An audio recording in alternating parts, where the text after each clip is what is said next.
بڑے میاں جا کے معافیا مانگتے ہیں، لیکن چھوٹے میاں مجیب کے مجسمے کو گرانے پر جو ہے شادیاں نہیں بجاتے، تو دونوں بھائیوں میں بھی ایک پیج پہ نہیں ہے۔ اور ایک ایس ایچ او کی ذہنیت کے بندے کو آپ نے وزیر داخلہ بنا دیا، خلائی مخلوق آپ سے ناراض ہیں، تو میں نے کیا گناہ کیا میں؟ کہتا ہے آپ سخت تقریریں کرتے ہیں۔ پوچھا جاتا ہے وہ جی بلوچستان کا مسئلہ کی ہے، اب وہ کی ہمیں پتہ نہیں وہ تالے والی کی ہے یا کون سی کی ہے، وہ ابھی تک ہم ان کو سمجھا نہیں سکے۔ میں نے کوئی غیر پارلیمانی بات کی تھی جس سے خلائی مخلوق ناراض ہے؟ ہمارے آباء و اجداد نے ہمیں وہ تربیت نہیں دی کہ کسی کو ہم گالیاں دیں، ہمیں قطعاً یہ معلوم نہیں تھا کہ وہ ہماری بے بسی کا تماشا بنا رہے ہیں۔ اس سانے پر میاں نواز شریف جا کے ڈھاکہ میں معافیا مانگتے ہیں، بڑے میاں جا کے معافیا مانگتے ہیں، لیکن چھوٹے میاں مجیب کے مجسمے کو گرانے پر جو ہے شادیاں نہیں بجاتے، تو دونوں بھائیوں میں بھی ایک پیج پہ نہیں ہے۔ شاید آپ کسی اور کے ساتھ ایک پیج پہ ہوں، لیکن بھائیوں میں بھی مجھے اتفاق نظر نہیں آ رہا۔ اور بلوچستان میں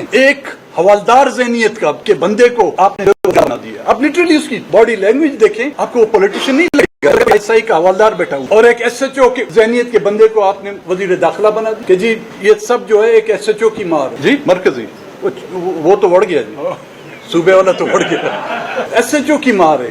بھائی میرے عقل کے ناخن لو، مشرف وہ کوئی ایس ایچ او تھا؟ بعد جو جنرل ایس ایچ او ہیں انہوں نے تو اپنی حد الوسع کوشش کر کے ان کو ختم نہیں کر سکے، ان میں اضافہ کیا آپ لوگوں نے۔ آپ کے غلط فیصلوں کی وجہ سے آج بلوچستان میں انسرجنسی جو کبھی کسی ایک ڈسٹرکٹ یا ایک علاقے میں تھی، آج پورے بلوچستان میں پھیل۔ اور مجھے یہ پتہ ہے دونوں جو سیاسی پارٹیاں جو جمہوریت کے دعوے دار ہیں، چاہے مسلم لیگ ہو، وہ ان کو اپنا سمجھتی ہیں کہ جی وزیر اعلیٰ ہمارا ہے، ایک کہتے وہ وزیر داخلہ ہمارا ہے، ان کو بھی پتہ ہے یہ ان کے نہیں، لیکن دل کو خوش رکھنے کے لیے غالب یہ خیال ہے ان کا۔ اگر سیاسی ڈی این اے ٹیسٹ ان دونوں حضرات کا کیا جائے تو آپ کو اس میں سے جو ہے نا کافی پرانے اور نئے جو ہے نا ان کی وراثت کے جو ہے سیاسی وراثت کے آپ کو نشانیاں ملیں گی۔ فروری 2024 کے الیکشن کے نتائج مجھے کسی دوست نے کہا کہ جی آپ سے لوگ ناراض ہیں، میں نے کون لوگ؟ نام نہیں لیتا، شاید آپ لوگ بھی سینسر استعمال کروں گا، خلائی مخلوق، کیونکہ اس پر تو سینسر نہیں ہے، میاں صاحب کا تخلیق کردہ لفظ ہے نا خلائی مخلوق۔ خلائی مخلوق آپ سے ناراض ہیں، تو میں نے کیا گناہ کیا میں؟ کہتا ہے آپ سخت تقریریں کرتے ہیں، تو پھر میں نے کہا اب کے الیکشن میں مشکل سے آپ کو ایک آدھ سیٹ ملے، اور وہی ہوا۔ 8 فروری کے الیکشن میں ہوائیں جو چلیں، کبھی الیکشن یہاں پر پارلیمانی ہواؤں سے نہیں چلتی، آئین کی جھونکے سے یہاں پہ کبھی فیض آباد کی سخت یخ سردیوں سے چلتی ہیں، تو کبھی فیصل آباد کی لو کے حوالے سے جو یہاں پہ الیکشن کے نتائج مرتب کیے جاتے ہیں۔ آپ سمجھے ہوں گے فیض آباد اور فیصل آباد۔ یہاں پر اسد کیسر صاحب کی موجودگی میں وہ جب اسپیکر تھے، میں نے علی محمد خان صاحب نے ایک تجاویز پر ایک پارلیمانی کمیٹی بنائی، وہ جائیں گے بلوچستان، وہ بلوچستان کے حالات کا جائزہ لیں، تمام مقطع فکر کے لوگوں سے، پولیٹیکل پارٹیوں سے، ان سے بات چیت کریں گے، یہاں تک کہ ہم نے کہا کہ فیڈریشن کے لوگوں سے بات کریں، آپ مزدور ٹریڈ یونین سے جا کے بات کریں، آپ وکلاؤں سے جا کے بات کریں کہ جی بلوچستان کا آخر مسئلہ کیا ہے، کیونکہ ہم جب بھی یہاں پہ آگے بات کرتے ہیں پھر ہم سے پوچھا جاتا ہے وہ جی بلوچستان کا مسئلہ کی ہے، اب وہ کی ہمیں پتہ نہیں وہ تالے والی کی ہے یا کون سی کی ہے، وہ ابھی تک ہم ان کو سمجھا نہیں سکے، تو یہ کمیٹی بنائی گئی۔ اور اس کے علاوہ پرائم منسٹر اس وقت جب عمران خان تھے، اس نے بھی ایک کمیٹی بنائی، اس کی ایک میٹنگ تک نہیں بلائی گئی، جس کی وجہ سے ہم نے پھر پی ٹی آئی کی اس حکومت کو خیرباد کہہ دیا۔ آپ بھی مجھے بتائیں، آپ میڈیا کے لوگ ہیں، اس دوران اسمبلی میں آئینی بات کی کہ جی میں اس آئین کو نہیں مانتا، میں نے کوئی غیر پارلیمانی بات کی تھی جس سے خلائی مخلوق ناراض ہے، میں نے کوئی خدا نہ خواستہ، یہاں پہ تو لوگ گالیاں دیتے ہیں، ہمارے آباء و اجداد نے ہمیں وہ تربیت نہیں دی کہ کسی کو ہم گالیاں دیں، ہم نے مخالفت کی ہے، وہ ڈنکے کی چوٹ پہ کی ہے، وہ اسمبلی میں بھی کیے، آج مجبوراً آپ کے سامنے بھی ہم کر رہے ہیں کیونکہ وہاں پہ ہمیں اجازت نہیں ہے۔ ہم نے کسی کو نہ برا بلا کہا، نہ ہی ہم نے کوئی غیر مذہب الفاظ استعمال کیے، ہماری اردو اتنی صحیح نہیں ہے، اتنی بہتر اردو ہم نہیں بول سکتے، لیکن الفاظوں کا چناؤ اچھے انداز میں کریں کہ کبھی کسی کی دل آزاری نہ ہو۔ जब हम तकरीरें करते थे लोग अपना वक्त हमें देते थे कि जी हमारा वक्त भी इनको दें। लोग वो मेंबरान जो उस वक्त असेंबली में थे डेस्क बजा बजा कर, अभी भी जाके उन डेस्कों पर आप उनके फिंगरप्रिंट लें, शायद अगर सफाई नहीं हुई उनके फिंगरप्रिंट भी मिलेंगे आपको। वो हमारी हौसला अफजाई कर रहे थे, वो हमारे साथ इज़हार यकजहती कर रहे थे। हमें नहीं मालूम था कि वो हमारी मजलूमियत का मजाक उड़ा रहे हैं। हमें कतई ये मालूम नहीं था कि वो हमारी बेबसी का तमाशा बना रहे हैं। अगर उसकी सजा हमें 2024 के इलेक्शन में हमें दी जाती है, कम से कम उनको भी तो ये सजा मिलनी चाहिए जिन्होंने हमारी हौसला अफजाई की, जिन्होंने आके गले मिलते थे कि वाह आज क्या बात कर लिया आपने। अभी जब बलूचिस्तान का मसला चढ़ा सब आएगी आप हम बैठे हुए आपको सुनने की। जब हमने मुड़ के देखा तो कोई नहीं था, खान साहब सिर्फ बैठे हुए थे। लेकिन उन डेस्क बजाने वालों में से कोई वजीर बन गया, जो वक्त हमें देते थे उनमें से कोई वजीर आजम बन गया, कोई सदर बन गया। हमने तो अपनी सजा काट ली, उनको अभी तक शायद सजा नहीं मिली। आप लोगों का बहुत वक्त मैं नहीं लूंगा। बलूचिस्तान में वाक़यात हुए हैं रोज अव्वल से, मैं सिर्फ इस 25 अगस्त की बात नहीं करूंगा। रोज 1947 से लेकर आज दिन तक, चाहे कोई पश्तून मारा गया है, चाहे कोई सिंधी मारा गया है, चाहे कोई पंजाबी मारा गया है, चाहे कोई बलोच मारा गया है, चाहे कोई हजारा मारा गया है, चाहे बोलने वाला मारा गया है। मैं समझता हूं उनका कातिल यहाँ का वो नाइंसाफी पर अदालतें हैं, वो जजेस हैं, चाहे वो पीसीओ के तहत उन्होंने हल्फ उठाया हुआ है या जीएचक्यू के तहत उन्होंने हल्फ उठाया हुआ है। इनके कातिल एस्टेब्लिशमेंट चाहे वो फौजी हो या ब्यूरोक्रेसी हो, वो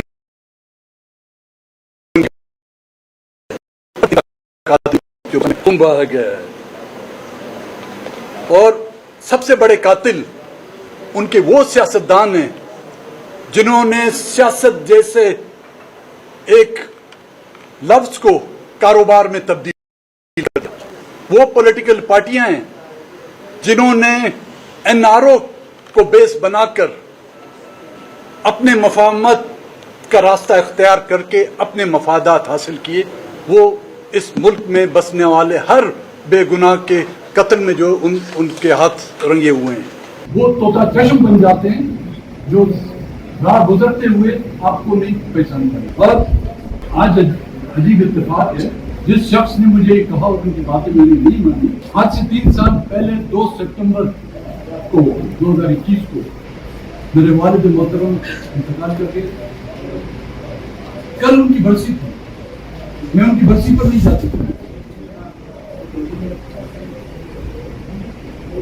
ये सोच के कि मैं यहाँ पे आके इनको कुछ समझाने की कोशिश करूँ, लेकिन और आज 3 सितंबर उनकी तदफीन का दिन। आज मैं अपनी सियासत को अब इस रियासत के किसी इदारे पर मेरा भरोसा नहीं रहा। मैं बतौर मेंबर नेशनल असेंबली उस असेंबली में जहां पर वो असेंबली जो हमारी बच्चियों की चीखों पुकार न सुन सके, वो असेंबली जो मेरी बच्चियों पर लाठीचार्ज जो गोलियां बरसाई जाती है वो उनको न रोक सके, तो इस असेंबली में बैठना मेरे लिए बहुत मुश्किल होगा। आज ही मैं असेंबली से अपने इस्तीफे का इससे मेरे को कारकुन अब एक मैंने अपनी पार्टी को इस्तेमाल नहीं दिया, ये खान साहब बैठे हुए इनके लिए भी अभी सरप्राइज है। मैंने अपनी फैमिली के लोगों को भी नहीं बताया। मैंने अपनी पार्टी की जो मैं पार्टी का सदर हूं उनको भी इस्तेमाल नहीं बताया। जहां से 65,000 वोट मुझे मिले, मेरे इस फैसले से उनकी दिल आजारी जरूर हुई होगी, वो दिन बर्दाश्त जरूर हुए होंगे। बखुसूस बलूचिस्तान के लोग, उनसे मैं माजरत चाहूंगा कि वो जो आपने मुझ पर भरोसा यकीन किया था, वो हक शायद मैं अदा न कर सका। वो इसलिए इस शहर के साथ क्या पूछते हो हाल मेरे कारोबार का, आईने बेचता हूँ मैं इन अंधों के शहर में।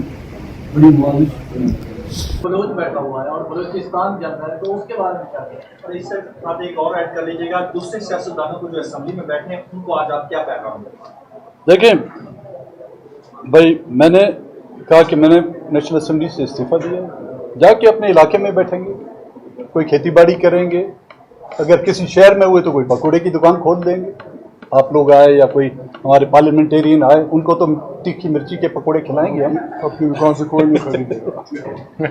और अगर रहने दिया गया हमें, या नवाब बुख्ती की तरह आके उन्होंने वहां पे भी हमें नहीं बख्शा, तो ताकतवर जोरावर लोग हैं, लेकिन मुझे न मनाए उनको जो जिनको वो नाराज कहते हुए भी उनको डर लगता है। पहले नाराज कहते थे, आजकल उनको नाराज नहीं कहते उनको। और मैं जो फैसला करता हूं वो सोच के फैसला करता हूं, फैसला करके फिर मैं नहीं सोचता, ये मेरी बदबख्ती है। हुए मैंने कहा हमने गलतियां की, हमने बड़ों की बातें नहीं मानी, उसकी सजा हम भुगत रहे हैं। देखिए हकीकतन मैं तकरीबन 5 महीने से बाहर था मुल्क। बलूचिस्तान के हालात देखे मैं डिसाइड करके आया था, ये नहीं कि आज की असेंबली के इजलास में उन्होंने मुझे नहीं छोड़ा मैं इसलिए इस्तीफा दे रहा हूँ, मैं डिसाइड करके आया था वहीं से। और कल वापस जा रहा हूँ, अगर जाने दिया गया कि यही अपना फैसला इनको सुना के मैं जाऊँगा। और दिल बर्दाश्त है यार, इंसान है हम भाई, लोहे के बने हुए नहीं हैं। इन हालात के बावजूद भी हम दिल बर्दाश्त ना हो, असेंबलियों में बैठने का फायदा क्या है? वो मुझे मनाने आप क्या आएंगे, उनको पता है हमारे बलूचिस्तान में किसी भी सड़क पर आपको यू टर्न नहीं मिलेगा। इसके जवाब मैं दूंगा, इसके जवाब मैं दूंगा। मुनीज़ा, आपकी बात को आगे बढ़ाते हुए, ये पहली दफ़ा नहीं है इस्तीफा दिया गया है। 2006 में जब नवाब अकबर बुख्ती खान को शहीद कर दिया गया था, उस वक्त भी हमने नेशनल असेंबली, सूबाई असेंबली और सेनेट से इस्तीफा दिया। वो पार्टी की डिसीजन थी, क्योंकि ये मेरी ज़ाती डिसीजन है, तो इसलिए आप लोगों के सामने मैं गारंटी, किसकी गारंटी भाई? खुदावंद ताला, ये मुल्क इस्लाम के नाम पे बना हुआ है ना, ओह अल्लाह की किताब पर हमें गारंटी दी गई है, उससे बड़ी किताब आप लोग लाएं, मैं आपके साथ बैठने के लिए तैयार हूं।